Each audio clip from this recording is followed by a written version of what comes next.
আজি আমি পথাৰ চাবলৈ আহিছোঁ ৰাতিপুৱা।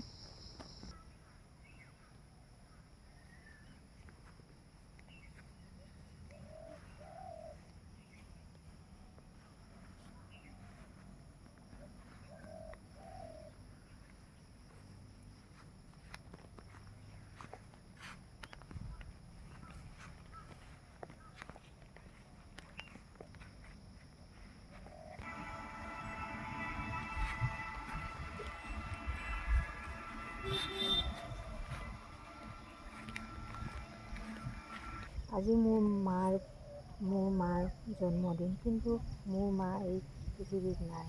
ছমাহমানেই হ'ল ঢুকুৱা। মাৰ শব্দটো এনেকুৱাই যাক কেতিয়াও পাহৰা নাযায়। মাক মই সদায় মনত পেলাওঁ। প্ৰতিটো কাম কৰোঁতে মাৰ কথা মনত পৰে। মায়ে শিকোৱা কামবোৰ মনত পেলাওঁ। প্ৰতিটো কাম কৰোঁতে মাৰ কথা মনত পৰে। মাৰ কথা মনত পৰে। মা, তুমি য'তে নাথাকা মোক সদায় আশীৰ্বাদ কৰিবা। হেপী বাৰ্থডে মা।